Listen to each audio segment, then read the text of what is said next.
Olá, jovens, tudo bem com vocês? Segue aí o segundo vídeo sobre o Brasil Império. Então, só recordando, no primeiro vídeo a gente tratou da primeira fase do Império, que é o primeiro reinado, que é o reinado de Dom Pedro I.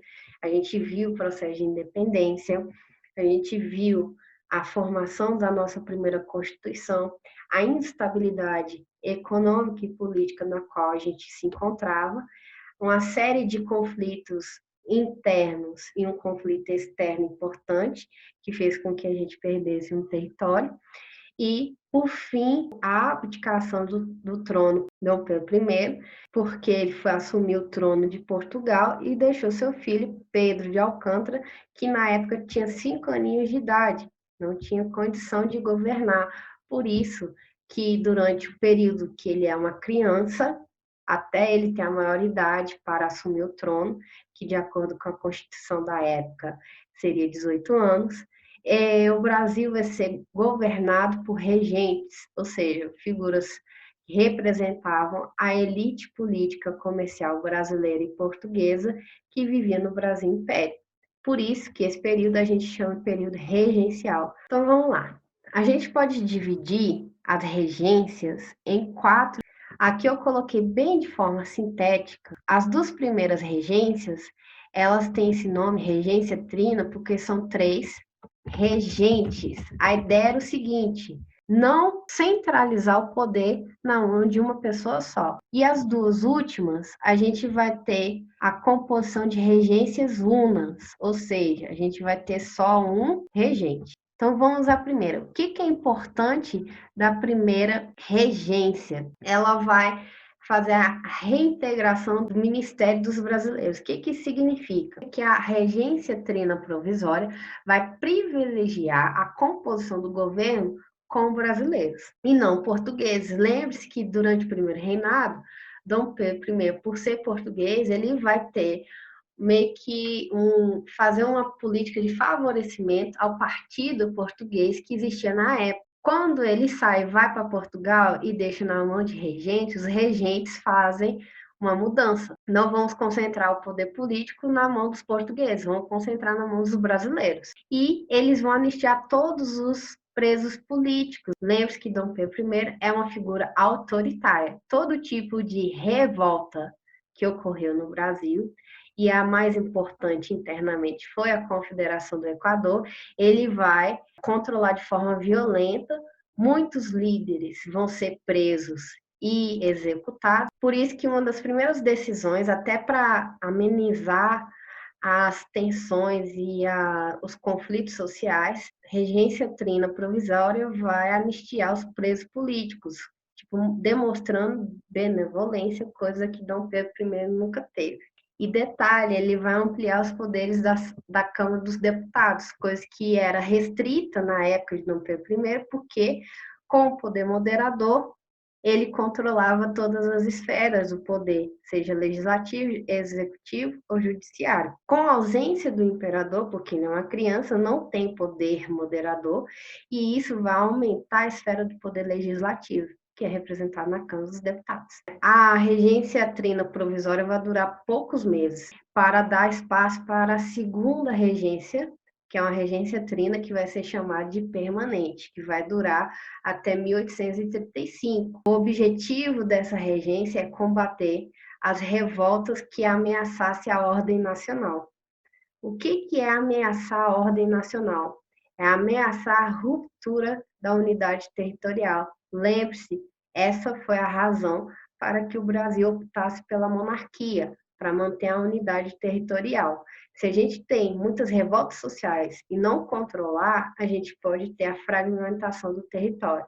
Fragmentação do território não é interessante para a ala conservadora, que representa a elite agrária, porque são as detetoras de terra.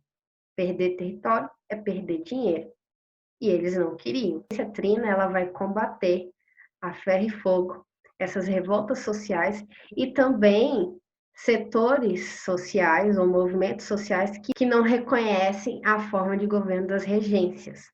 Beleza? Por incrível que pareça, da primeira até a terceira regência, a gente pode chamar de maré liberal.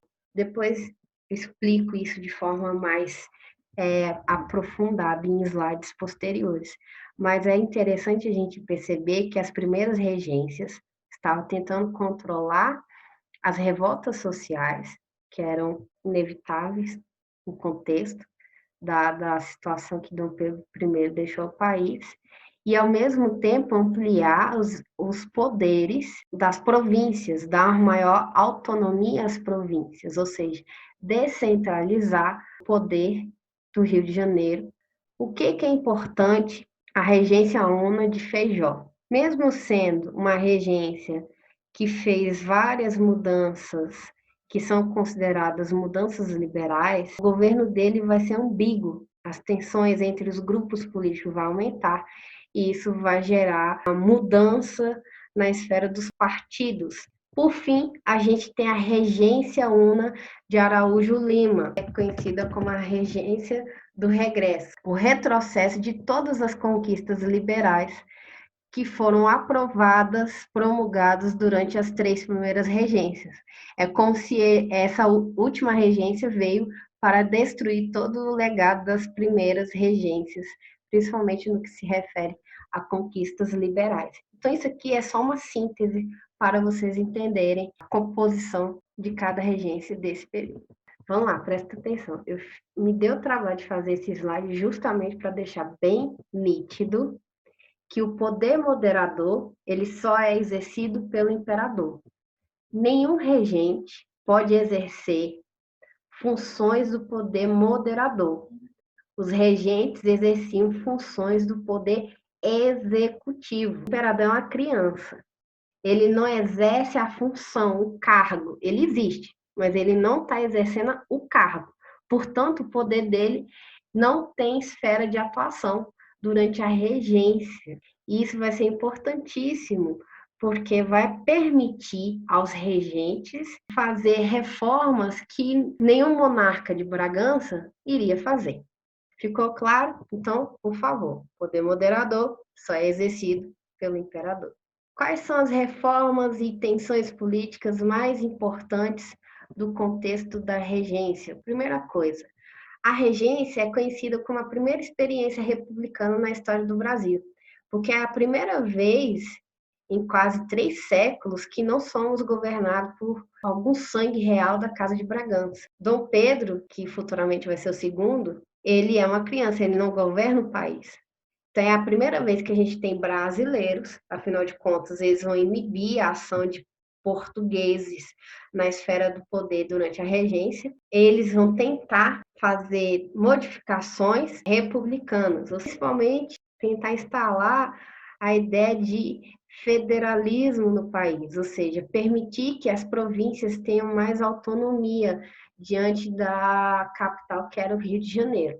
Outra coisa que é importantíssima, e eu já falei isso em slide anterior, paulatinamente, os portugueses, o partido português, que tinha uma atuação política muito forte no primeiro reinado, vai perdendo fôlego. Boa parte das funções políticas de importância que estava na mão de português vai deixar de ser. Isso é uma forma também dos regentes limitar a ação dos portugueses, porque, afinal de contas, lembre-se, o Partido Português queria que o Brasil retornasse à condição de Reino Unido a Portugal. E, por fim, também importante, até para a gente entender a composição dos partidos durante a regência e, posteriormente, durante o segundo reinado, a gente tem que entender que a elite brasileira ela é dividida em 2 frentes. A frente que defendia o unitarismo, ou seja, a centralização política na capital do país, Rio de Janeiro, e do outro lado a gente vai ter uma parte da elite que defende o federalismo, com inspiração no modelo dos Estados Unidos, ou seja, cada região se autônoma. Então, esse tipo de divergência, ela é importante para a gente entender que a elite brasileira, ela não tem diferenciações ideológicas profundas, né? O que a gente tem é uma diferença de atuação, de estratégia. Esse jogo entre unitários e federalistas não é de hoje. Quando a gente estudar a República Velha, vocês vão ver essa tensão política entre centralistas e descentralistas fortemente na primeira fase da República no país. Muito bem, presta atenção. Durante o primeiro reinado, a gente só tinha 2 partidos. Quais eram os partidos? O Partido Português, que queriam que o Brasil retornasse à condição de Reino Unido a Portugal. E o outro partido era o Partido Brasileiro, que queria manter a emancipação política do Brasil frente a Portugal para estabelecer o livre comércio, parceria com outras nações amigas. Bacana? Era essa a divisão no primeiro reinado. Só que agora na regência a gente vai ter 3 partidos, até 1834 e 35 ali. Então presta atenção. O primeiro partido é os restauradores, olha o nome, facilita o troco, a descida para a gente entender seus objetivos. Então o primeiro partido são os restauradores, composto por quem? Comerciantes militares portugueses. Qual é o representante mais forte desse partido? José Bonifácio. O que eles defendiam? Primeira coisa, o retorno de Dom Pedro I. E o retorno do absolutismo monárquico. Obviamente que esse partido vai desaparecer em 1834. E aí a gente vai ter uma outra composição política. Então, até 1834, essa é a composição política do Brasil durante a regência. O segundo partido são os liberais moderados. Quem compõe esse partido? A elite rural, que é representado por um padre, Padre Feijó, que é o mesmo padre que vai fazer a regência una de Feijó, é ele mesmo. Quais são os interesses defendidos por eles? Manter a ordem social e os privilégios da elite. E eles defendiam sim a monarquia, porém uma monarquia constitucional. Por quê? Porque eles estão baseados nos ideais do liberalismo político, moderado, não é radical, porque os liberais radicais prezam pela república, eles são moderados, então eles vão defender uma monarquia constitucional. Nada contra os reis, nada contra essa ideia de ser governado dentro de uma monarquia, desde que essa monarquia seja constitucional. Traduzindo em miúdos, eles não querem o absolutismo monárquico, porque dentro do absolutismo monárquico, quem manda em tudo?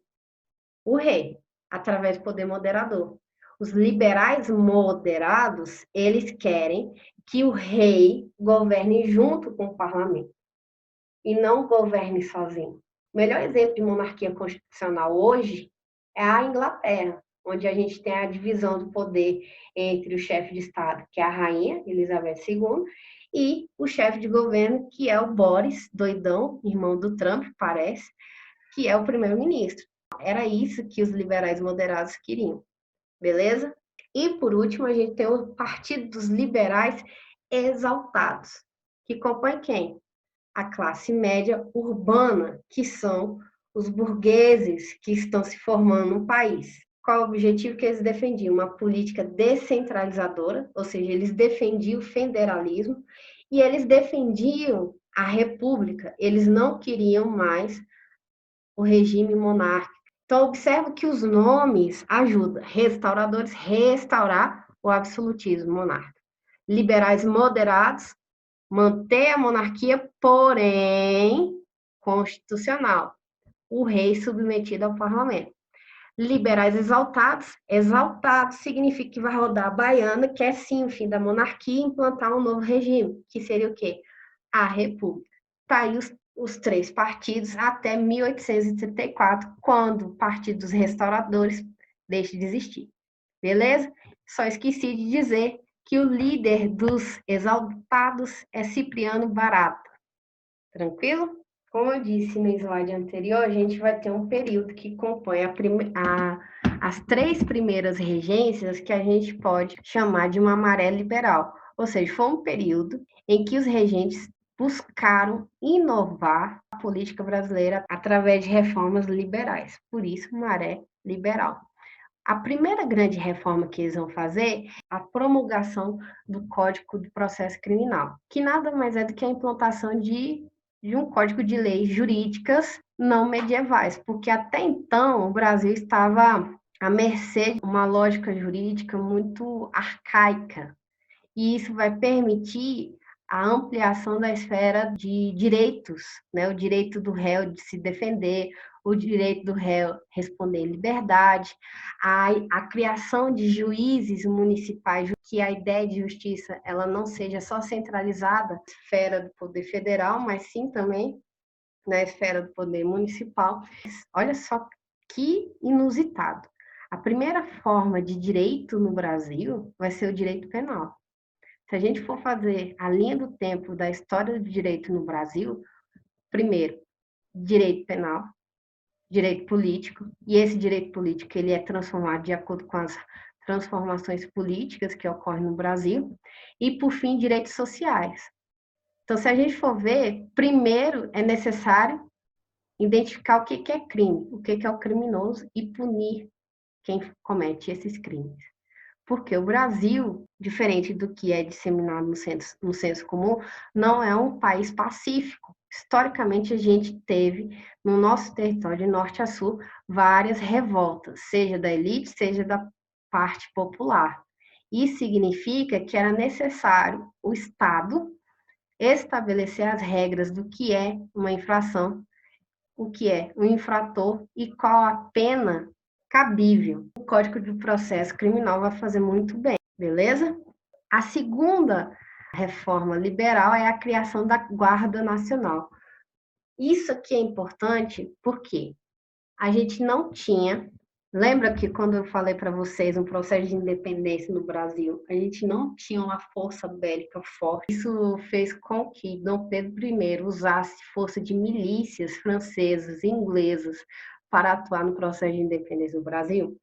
Isso significa que o Brasil tem uma déficit no que se refere à força militar. E lembre-se, o Brasil é um continente, a gente precisa de uma força militar para proteger o território e também para controlar as revoltas possíveis. Como não tem, qual foi a ideia dos regentes liberais? Criar a Guarda Nacional. Ela vai descentralizar o poder militar. Não cabe exclusivamente às forças militares imperiais controlar e proteger as terras. Eles meio que dão aos grandes latifundiários, os grandes donos de terra, a possibilidade de armar pessoas civis. Isso vai fazer com que cidadãos entre 21 e 60 anos tenham porte de arma e possam fazer um corpo armado cujo objetivo é, além de defender as grandes terras dos grandes latifúndios, é também coibir as revoltas locais, já que o exército sozinho não pode, não consegue contê-las. Então, a Guarda Nacional é que vai permitir a criação de uma figura chamada coronel. Sabe aquela ideia do coronel que tem jagunço sobre o seu controle, armado, que defende o seu território e seus interesses? Está aqui, ó, é datado do período da regência. A Guarda Nacional, ela permite que os grandes latifundiários armem-se, formem uma milícia, não para defender o território nacional, mas para defender os interesses deles, particular, que não tem nenhum interesse de ter revoltas sociais perto dessa região, afinal de contas, eles não querem ninguém invadindo seu território, por isso que vai meter bala, e é bom para a regência, porque a regência sozinha, com as tropas imperiais, não consegue controlar essas revoltas sociais, e, paralelamente, consequentemente, podemos dizer assim, esses grandes latifundiários conseguem ter ao seu lado um poder militar muito forte. Esse poder militar na mão dos grandes latifundiários vai existir até o final da República Velha, pelo menos de forma oficial, onde a figura do coronel pode ditar quem vive e quem morre, porque ele tem força de milícia.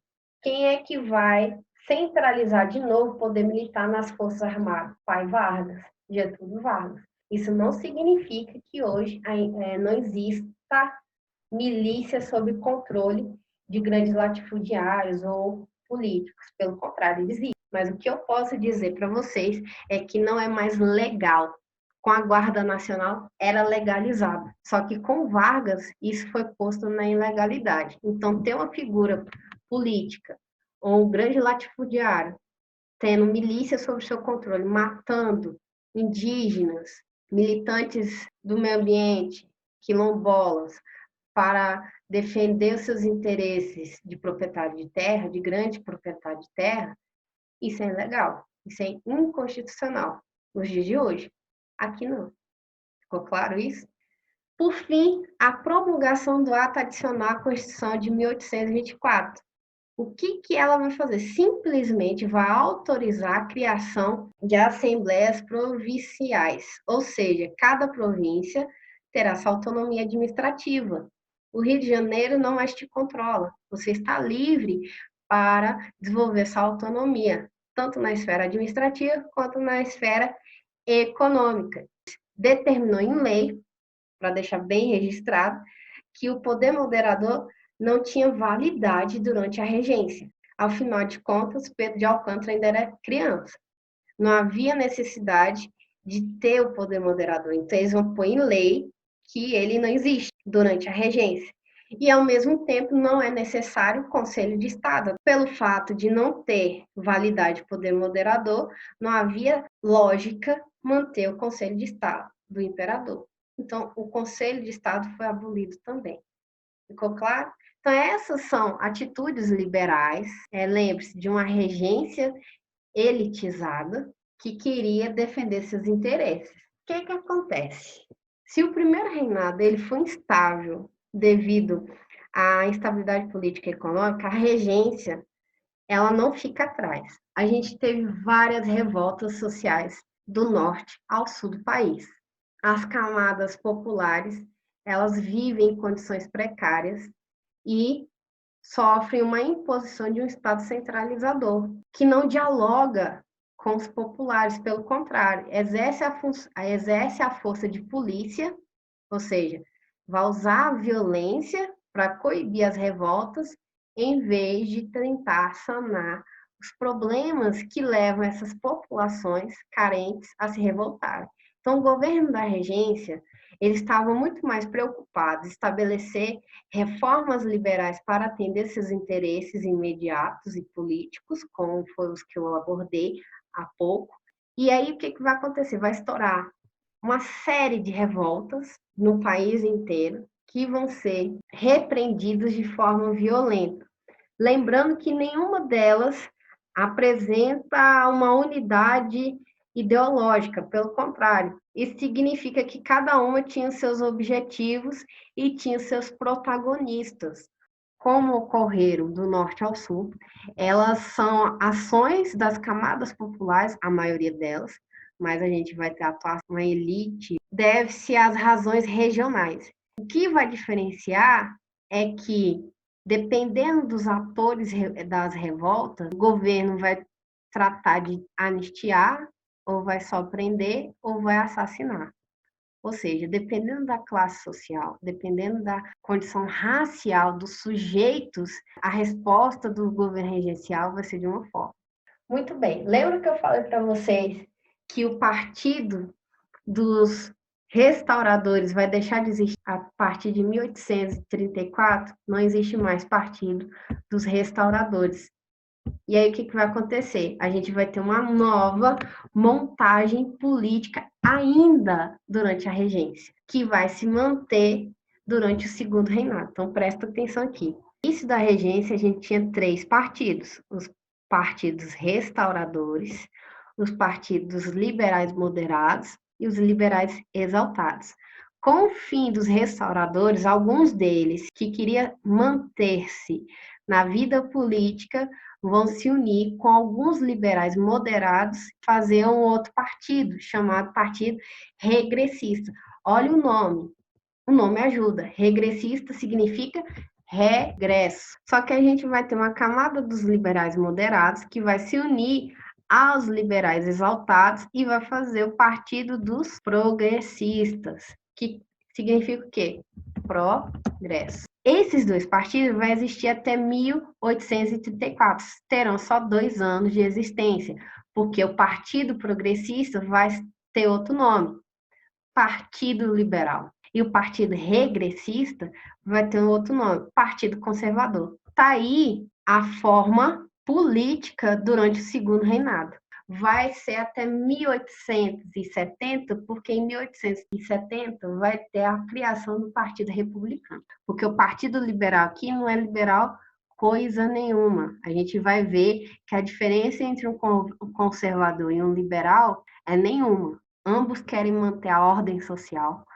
A diferença é o quê? Que o Partido Progressista, que futuramente vai ser o liberal, ele é defensor do federalismo, enquanto os regressistas defendem o unitarismo. Ou seja, não há uma diferença ideológica clara entre progressistas e regressistas, entre liberais e conservadores. Todos eles têm a mesma base, a maioria deles defendem quase os mesmos interesses, alguns defendem comerciantes, outros defendem donos de terra, porém todos são elite, por isso que não vão querer mudanças estruturais radicais. Chegamos às últimas duas regências que vão compor uma dicotomia. A regência una de Feijó, de Padre Feijó, que é um dos grandes líderes dos liberais moderados, que representa a elite agrícola, que a regência dele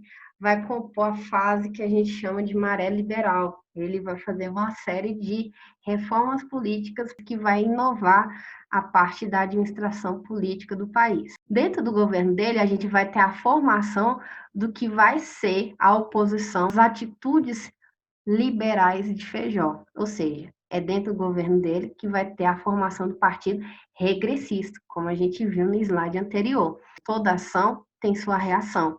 A partir do momento que o partido regressista é criado, como reação à sua criação, os que defendiam as reformas feitas por Padre Feijó vão compor a criação do Partido Progressista. E, por fim, a última regência, Regência Una de Araújo Lima, representa um regresso, ou seja, um retrocesso total de todas as reformas políticas liberais e vai consolidar o Partido Conservador. Quem é o Partido Conservador? Um partido regressista, que defendia o quê? O unitarismo. O que é o unitarismo? Centralização política. Dentro da regência Una de Araújo Lima, a gente vai ter o retorno do ideal unitário de política, ou seja, o Rio de Janeiro controlando as demais províncias do Império. Todos os atos liberais realizados durante o período da Maré Liberal foram reinterpretados. O que isso significa? Que todas as emendas vão ser desfeitas, beleza? Olha só que maravilha. Os progressistas, eles é uma minoria. O que eles vão fazer? Eles querem tomar o poder. E aí, o que eles vão fazer? Eles vão articular um golpe para antecipar a maioridade do imperador. Na cabecinha dos progressistas era o seguinte: se eu ajudar o imperador a assumir o cargo antes do tempo, ele pode favorecer a gente no governo dele. Então, tipo assim, uma mão lava a outra. Eles achavam isso. Os dois projetos serão apresentados pelos progressistas, que tinha as seguintes metas. Primeiro, solicitar a pronta maioridade do Dom Pedro, ou seja, ao invés de 18 anos, conforme a Constituição, ser 16, porque o bichinho vai fazer aniversário daqui a pouco. E a segunda proposta foi a criação de um conselho. Lembre-se que durante a regência, o conselho real do imperador não existia, afinal de contas, não existia o poder moderador. E agora eles querem criar um conselho, ou seja, para ajudá-lo a governar, composto de 10 membros. É óbvio que o Partido Liberal, pelo fato de ter essa ideia sagaz do golpe da maioridade, eles queriam ter mais membros no Conselho da Coroa. O que vai acontecer? Os regressistas, por incrível que pareça, apoiam os dois projetos. Eles acham que a retornada da monarquia é importante para controle social. Lembre-se, nem regressistas, nem progressistas queriam perder território. Na votação, a maioria dos regressistas vota junto com os liberais pelo golpe da maioridade. E aí, o que vai acontecer? O fim da regência a partir da coroação de Dom Pedro II. Um ano depois que eles votaram pelo golpe da maioridade, e assim se inicia o segundo reinado. Lembrando que esse projeto político dos liberais, que é o golpe da maioridade, por que é dito como golpe? Porque na Constituição estava escrito a maioridade para o imperador assumir o cargo era de 18 anos. Os liberais, assim como os conservadores, optam em praticar um golpe do que respeitar a Constituição. Por isso que é um golpe. Beleza? Então, isso é tudo por hoje, pessoal. Sugiro aprofundar os conteúdos abordados. Lembre-se que é uma aula norteadora, orientá-los no que é importante aprofundar de cada período e depois façam exercício. Beleza? Até o próximo vídeo. Tchau, tchau.